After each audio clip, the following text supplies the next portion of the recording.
Universitetai žada studijų kokybė nenukentės sumažinus priėmimo kartelę, tačiau abejoja dėl tų, kas pasirinks studijuoti kolegijose. Kad galbūt kokybiškai specialistų neparuoš, tai tokia tikimybė iš tikrųjų yra. Mes rizikos dėl savęs, dėl savo aukštųjų mokyklų tai nematom, nes įvertinus visus stojančiuosius, jų konkursinius balus, tai iš tikrųjų labai maža dalis būdavo su tais mažiausiais konkursiniais balais. Šalia įprastos konkursinės eilės šiemet atsiranda ir antroji konkursinė eilė, gaunantys socialinę paramą našlaičiai, globotiniai, įgis teisę į nemokamas studijų vietas. Nuo šių metų yra skiriama 10% nuo visų valstybės finansuojamų vietų, būtent asmenims iš socialiai jautrios aplinkos. Aukštosios mokyklos kasmet sulaukia abiturientų, kurie pasimeta dėl studijų tvarkos. Pagal skambučius turbūt daugiausia būna tų, kurie laiku nepateikia prašymų.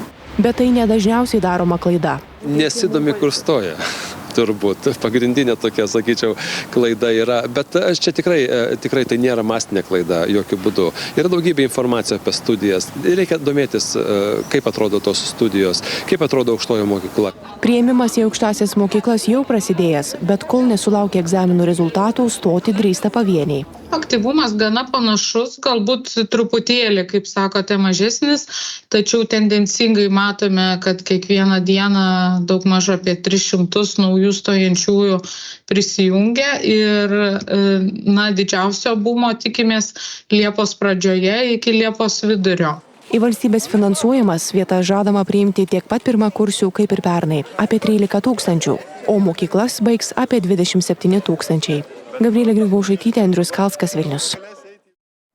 Netoli Ruklos statomas naujas kelias. Tikimasi, kad už daugiau nei 5 milijonus nutiesti 700 metrų naujo kelio palengvins susisiekimą su poligonu. Kariškių transportas judės greičiau, o ir jonaviškiai bus išlaisvinti iš spūsčių. Tačiau Jonavos meras skeptiškas ir žeria kritikos projektui, kuris esą pradėtas ne nuo to galo ir esą realių problemų neišspręs. Daugiau reportaže Ieva Diraitė. Jonavos rajone šalia Ruklos po ilgų metų pažadų oficialiai pradėta statyti aplinkkelis. Gyventojai tikisi, kad situacija keliuose pagerės. Spūsčių tokių ne, tik judėjimas labai mašinų padidėjęs. Dabar daug spūsčių būna? Šiuo metu taip, bet viskas tik į gerą bus. Naujas aplinkkelis sujungs magistralinius kelius. Kelio pradžia yra nuo Neries iki Šveicarijos ir eis toliau iki Kaunas Zarasai magistralinio kelio. Kariniam transportui būtina speciali kelio danga, dėl ko kelio kaina gerokai išauga. Apimtis yra 700 metrų naujojo kelio, kaip ir matote man už nugaros ar ne, taip pat 1,3 km sutvarkymas esamų privažiuojamųjų kelių, kur bus sutvarkoma pilnai kelio danga, įrengiamos dvi žiedinės sankryžos. Vertė šitų darbų yra 4,8 milijono eurų be PVM. Naujo kelio prisireikė, nes Rukloje, kur yra vienas didžiausių Lietuvos karinių poligonų, pratybos intensyvėja, kariškių daugėja, atvyksta Vokietijos brigada. Išvažiavimas iš Gaižiūnų poligono, technikos ar įvažiavimas, kuo greitesnis, kuo patogesnis gyventojams ir kariškiams yra svarbus dalykas, nes iš karto per čia įsilieja į arteriją ir važiuoja link Kauno, ar ne? Ir jeigu galvojant apie visus gynybos planus, pajėgų persidislokavimo, išvažiavimo iš karinės bazės, sakykime taip, tai yra be galo svarbu. Greitis. Susisiekimo ministras sako, kad naujo kelio tikslai 2. Sumažinti spūstis. Jonava tikrai kenčia nuo spūsčių, ne vienas gyventojas, ne vienas važiavęs pro šalį tą yra pajutęs savo kailių, įskaitant mane, ne vieną kartą. Antras dalykas, tai yra vis dėlto svarbus objektas kariniam mobilumui, kad karinė technika galėtų judėti be kliūčių, greitai, sklandžiai, be jokių problemų ir būtent šitas aplinkkelis tuos klausimus išspręs. Tačiau Jonavos meras atkerta, kad jonaviškiams gyvenimas nepalengvės. Tas džiugesys labiau jisai galbūt susietas su kariuomenė, kad kariuomenė galės laisviau važiuoti savo transporto priemonėm. Visuomeniai kol kas tai mažai pagelbės. Kol kas, tiesą sakant, net ir girdim, per pirmasias kelias dienas jau čia gaunam skundų, kad dar pablogino ir Rukloje gyvenantis, dirbantis dabar po 1,5 valandos stovi kamščiuose. Esą statybos darbai pradedami ne nuo to galo, meras abejoja ir darbų pabaigą. Po 10 metų vėl aplinkkelis, kuris prasidėjo. Paskutinis prieš tai buvo Vilniaus vakarinis aplinkkelis.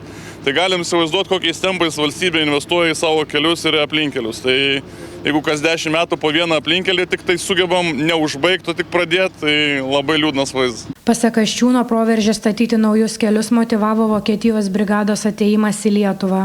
Klaipėdoje ten yra įvairius projektai. Tai judam, kur tik tai galim, ten judam. O Pabradė kaip stojasi ant kojų.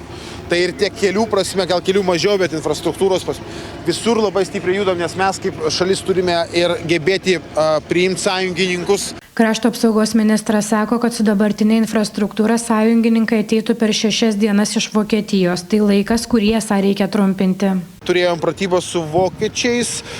Per kiek laiko nuo indikatorių žvalgybinių užsidega, per kiek laiko jie galėtų ateiti, ar ne, iš Vokietijos, sakykim, taip. Tai 6 dienos. Tai reiškia, viskas greitės. Kuo greičiau, tai yra tikslai. Toks tikslas yra. Jonavos aplinkelio statybos vyks 2 etapais. Pirmasis turėtų būti baigtas šiemet. Antrojo etapo projektas lieka naujai vyriausybei ir naujiems metams. Ieva Diraitė, Alius Koroliovas, Jonavos rajonas. Naujajame Orleane desertų meistrų ir kulinarų kovos. Šefai iš abiejų Amerikos žemynų varžėsi pasaulio konditerijos taurės turnyre ir gastronomijos fiestoje.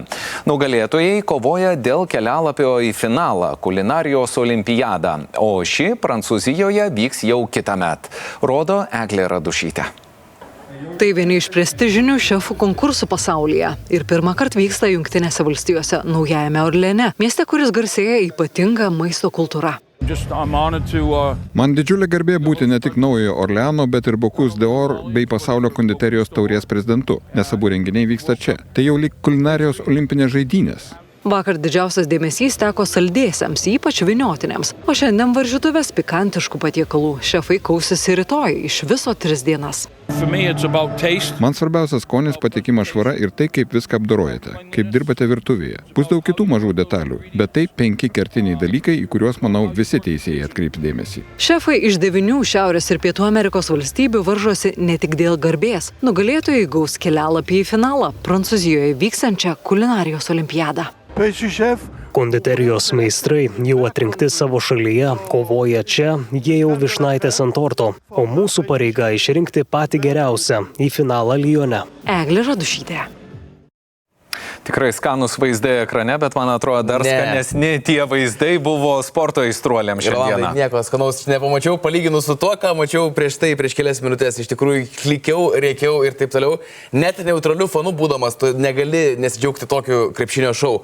Vilniaus Rytas tapo Lietuvos čempionu, nugalėjo 3 kartą Kauno Žalgirį ir minėjai, žinai, ir ne kiek laiko užtruko? 14 metų laimėti prieš Žalgirį.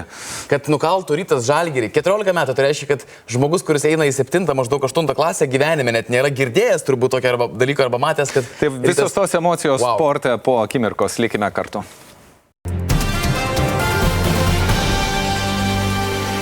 Absoliučiai nerealus finalas. Vilniaus Rytas yra naujasis Lietuvos...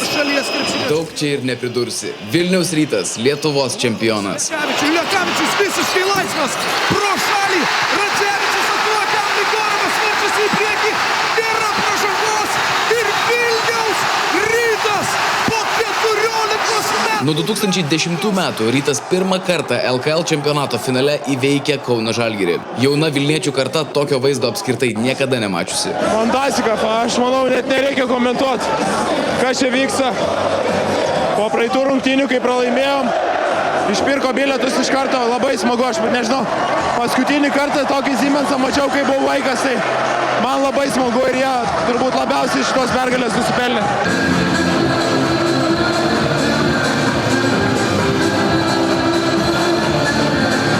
Apie pačias rungtynes jau ko gero kitos dienos žiniose. Reikia švęsti kartu su Vilniumi, nes švenčia kažkas kitas be Kauno Žalgirio Lietuvoje labai retai. Kaip šį vakarą atrodys Vilniaus miesto gatvės? Visi iš 10 000 iki 1. Šiandien buvo nuostabus. Tebūnie tai įžanga kitam sezonui. Pasiekti kažką dar daugiau, ne tik LKL. Šiauriai šiandien sunku buvo, turbūt sunkiausias rungtynės gyvenime. Pats saldžiausias titulas, bet su tokiais fanais aš tikiu, kad galima kažką daugiau, ne tik LKL. Vilniečiai! Vilnius numeris 1! Viskas! Mes geriausi Lietuvos! Lemiamą ir pergalingą metimą pataiko Markusas Fosteris. Žmogus tiesiog sutvertas tokiems epizodams. Fosteris iš viso renka 33 taškus. Žalgiris nevertas šiemet, visiškai. Kaip Ryto komanda šiemet. Ryto komanda nuostabi. Mano sūnus pasakė auksinius žodžius. Fosteris grįžo padaryti nepadarytų darbų. Emocija yra 3-1, viskas, vienintelė emocija. Kai įveikėm Lietkabelį, sakė, kad čia netikras titulas, dabar čia yra tikras titulas. Ryto Žalgiris klasika, labai gerai pasirodė fanai, tikrai net išvykos fanai, žiauriai gerai, bet kas čia vyksta, čia yra vilnietiškas pragaras ir šitą reikia patirti. Vilniaus Rytas. Rytas per 3 metus jau 2 kartus tampa Lietuvos čempionu. O plačiau apie šį triumfą, žalgiriečių pralaimėjimo priežastis, trenerių mintis ir šventė sostinėje jau už arenos ribų. Rytoj žiniose. Lietuvos vyrų rezervinė krepšinio rinktinė ir antrą kartą, šį kartą dar gerokai stipriau sutriuškino Libano nacionalinę komandą. Pirmą dvikovą užvakar laimėjo 29 taškais, lietuviai šį kartą ją laimėjo jau 39 taškais, 105-66. Jokių šansų lietuviai Libano komandai nepaliko jau per pirmą kėlinį, kurį laimėjo kiek absurdiškų 23 taškų skirtumų, 35-12. Eimantas Bendžius visas rungtynes baigė tobulų taiklumu, neprametė ne vieno metimo, surinko 20 taškų. Laurinas Beliauskas pridėjo 14, Marekas Blaževičius 11 taškų. Penktadienį su Libanu lietuviai žais dar ir 3 kartą. Na, o dabar kiek skandalingos krepšinio naujienos. Lietuvos krepšinio federacija užsimojo pakeisti antros pagal pajėgumą šalies nacionalinės krepšinio lygos vadovybę. To priežastis besitęsiantys nešvarūs lažybų atvejai šiame turnyre. Pasak federacijos generalinio sekretoriaus Mindaugo Balčiūno, į lažybų skandalus gali būti įsipainiojusios kone pusė lygos komandų. Esą buvo tikimasi, kad šios problemos bus sprendžiamos, tačiau šią savaitę paaiškėjus, kad lygai vadovaus iki tol jos administracijoje dirbęs Modestas Valoševičius, federacija nusprendė imtis veiksmų. Anot Balčiūno, artimiausiu metu turėtų būti įkurtas naujas juridinis vienetas, kuris ir perimtų lygos administravimo ir organizavimo darbus. Mes nuolat gauname indikacijas iš tarptautinių organizacijų, kurios stebi, sakykime, kurios vykdo lažybų prevenciją ir visus procesus tiesiog registruoja ir mes tuos, sakykime, indikatorius perdavėm visą laiką lygai. Tikrai tikėjomės, kad lyga imsis priemonių, sakykime, gal daugiau tokių sisteminių, kurios užkardintų arba bent jau minimalizuotų šitos veiksmus, bet kaip matom, iki šiol tų sprendimų nesulaukiam. Jau poryt, penktadienį vakare, Vokietijoje prasidės ilgai laukta futbolo šventė. Rungtynėmis tarp Vokietijos ir Škotijos prasidės net mėnesį truksiantis Europos čempionatas. 100 000 sirgalių jau dabar plūsta į 10 skirtingų Vokietijos miestų, o juose vokiečių pareigūnai repetuoja ir pačius blogiausius scenarijus. Susirėmimai tarp ginklus turinčių futbolo sirgalių, organizuotos muštynės tarp šimtų skirtingas pusės palaikančių žmonių, vagystės, gyvybei pavojingi sužalojimai ir netgi tiesiog smulkesni užpuolimai. Vokietijos policija vardina visus šiuos scenarijus. Patys pareigūnai kuria dirbtines panašias situacijas ir joms ruošiasi. Iki Europos čempionato lieka 2 dienos. Mes žinome, kad reikia labai pasverti riziką. Organizuojant tokius masinius sporto renginius, tu negali ignoruoti politinių pasaulio įvykių. Mes turime būti pasirengę kariniams ar kitokiems konfliktams, nes kažkas panašaus labai greitai gali persimesti į sportą. Štai mažame Stiuzerbacho kaime imituojamas traukinio užpuolimas. Maždaug 200 pareigūnų vaidina futbolo chuliganus. Dar keli šimtai jų reaguoja į situaciją ir bando gelbėti traukinyje neva esančius niekuo dėtų žmonės. Vokietijos valdžia tvirtina, kad per čempionatą visas 30 dienų be išeiginių budės 22 000 pareigūnų. Ruošiamasi ir dideliam Lenkų sirgalių antplūdžiui, o jie laikomi vienais radikaliausių visoje Europoje. Neabejojama, kad bus daug anglų, štai 2000 pačių žiauriausių sirgalių be suvaržymų gali būti Vokietijoje. Sporte šiandien tiek, bet įsijunkite sporto žinias ir rytoj pamatysite, kas šią naktį ir visą šitą vakarą darosi Vilniuje. Bus tikrai daug gerų vaizdų. Iki rytojaus. Sinoptikai praneša, kad likusios šios savaitės darbo dienos bus vėsokos, pasitaikys trumpo lietaus, tačiau jau savaitgalio orai pasitaisys, bus sausiau ir šilčiau, tad geros naujienos jau netrukus, o kol kas apie artimiausių dienų orus. Ateinančią naktį debesis daug kur išsisklaidys, lietaus nenumatoma, tik vakariniuose rajonuose liks tankesnių debesų, kai kur trumpai ir negausiai palis, vėjas nurims iki 50 m/s, taps besikeičiančios krypties, vakariniuose rajonuose pūs iš pietvakarių. Naktis bus vėl vėsi, paryčiais liks 6-11, pajūryje šils iki 12-14 laipsnių laipsnių šilumos. Rytoj dieną iš pietų artės atmosferos frontas. Debesų daugės, tačiau trumpai palis tik tais vietomis. Didžiausia tikimybė pietiniuose ir vakariniuose rajonuose. Pūs nestiprus besikeičiančios krypties, vakariniuose rajonuose pietvakarių vėjas iki 10 m/s. Temperatūra vidurdienį pakils iki 17-22 laipsnių šilumos. Dabar po atskirus šalies regionus pasivaikščiokime ir pradėkime nuo šiaurinio šalies pakraščio, kur protarpiais rytoj palynos ir sinoptikai čia žada nuo 17 iki 20 laipsnių šilumos. Šalies rytiniuose rajonuose rytoj vakare galimas lietus. Temperatūra čia tarp 17 Zarasuose ir 21 + Vilniuje. Pietiniuose ir centriniuose rajonuose antroje dienos pusėje žadamas trumpalaikis lietus. Temperatūra labai panaši kaip ir rytinėme šalies pakraštyje tarp 18-21 laipsnio šilumos. Vakariniuose rajonuose visą dieną protarpiais gali palynoti ir temperatūra čia tarp 17 vos telšiuose iki 19 Tauragėje ir Jurbarke. Klaipėda išsiskiria to, kad daugiausia saulės spindulių tek šiam miestui. Dar į kurortinius Lietuvos miestus žvilgtelkime. Tiek pajūryje, tiek Pamaryje vyraus 18 laipsnių šiluma ir sinoptikai sako, kad čia vyraus saulėti orai. Pasižiūrėsime, ar iš tikrųjų tie vėjai prapūs debesis ir būtent tokiais orais galės džiaugtis poilsiautojai. O dabar apie kitas 2 paras mūsų šalyje. Pradėkime nuo penktadienio, kurio naktį daug kur, daugiausia rytų Lietuvoje prognozuojamas lietus. Dieną daugelį rajonų trumpai palis vėjas. Naktį daugiausia šiaurės 3-8, o dieną šiaurės vakarų 50 m/s stiprumo. Temperatūra naktį bus apie 8-13, dieną šils iki 16-21 laipsnio šilumos. Šeštadienį lietaus tikimybė nedidelė, vėjas pūs iš šiaurinių krypčių 4-9 m/s. Temperatūra naktį bus apie 6-11, dieną 19-24 laipsniai šilumos. O dabar jau pasivaikščiokime po Europos žemėlapį ir pasižiūrėkime, kokį ketvirtadienį ten prognozuoja sinoptikai. Pradėkime nuo Skandinavijos pusėsalio, kur Stokholme apie 16 + žadama su lietumi, Kopenhagoje dar porą laipsnių vėsiau, bus 14 laipsnių taip pat palynos. Britų salyne vyraus 14-17 laipsnių šiluma, Glazge apie 15 su lietumi, Londone 1-2 laipsnių šilčiau, taip pat palis, kartais saulė pasirodys, tačiau tie šils iki 16 laipsnių šilumos. Kijeve apie 20 laipsnių, sinoptikai čia kritulių neprognozuoja, tačiau pavieniai debesis kartais tą saulę paslėps. Varšuvoje apie 21 + su lietumi, dar 1-2 laipsnių vėsiau Prahoje, taip pat lietinga ir taip pat kartais saulė tarp debesų nušvis, o vakarų Europoje, Beneliukso šalyse įsitvirtins 17-21 laipsnių šiluma. Štai Berlyne 18 +, apniukę, bet rimtesnių kritulių sinoptikai neprognozuoja. Briuselėje bus apie 18 + ir žadama nemažai lietaus tiek Briuseliui, tiek kitiems Beneliukso šalių miestams. Paryžiuje apie 20 laipsnių +, piečiau Europoje, Madride kaista jau iki 28 laipsnių šilumos. Stambule tuo tarpu pleškins 31 laipsnio karštis ir be debesėlio. Gerokai vėsiau Budapešte bus 20 laipsnių su lietumi. Romoje apie 25, žemesnių kritulių neprognozuojama, kartais trumpai palynos, bet nemažą dienos dalį romiečius ir Romos svečius džiugins saulė. Atėnuose kais net iki 40 laipsnių karščio ir dar pasižvalgykime po pietų kurortus, kokį ten ketvirtadienį sinoptikai prognozuoja. Pradėkime nuo Barcelonos, kur vėsoka 22 ir lietinga. Išties niūrokas oras, Maljorkoje iki 23 laipsnių šilumos, Antalijoje kais iki 30 karščio ir bus visiškai giedra, Heraklione net 38 laipsniai kepins ir taip pat be debesėlio. Tunise 29 + ir apniukę, o Kaire net 44 laipsniai karščio ir visiškai giedras dangus. Tiek orų prognozėje šį vakarą. Gero laiko su LNK.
Anksčiau laidoje. Už draugus ir maistą. 4 komandos stengiasi iš visų jėgų. Baisiai geras patiekalas. Jei turit likučių, suvalgysiu. Ir nepaisant to, kad Dženelė ir Monziras puikiai paruošė užkandį, mano vertinimas 10. Skiriu 10. Negaliu patikėti. Nuostabu. Keitė ir Merė vis dar karaliauja. Mes nepasiduosim, įsikipsim nagais. Stevenui ir Frenai atsidūrusiems lyderių lentelės apačioj dabar grėsia iškristi. Nesmagu. Nenorim iškristi. Šį vakarą Fidžio mados atstovai Arnoldas ir Fazas, jie didžiuojasi Fidžio virtuvę. Sukurs salos oazę. Niekad neragavau Fidžio patiekalų, todėl man labai smalsu. Kokosas su užkandžiu, su pagrindiniu, su desertu įdomu. Tikiuosi, kad žmonės mėgsta kokosus. Ar jie suspindės ant podiumo? Nekantrauju išbandyti ką nors naujo.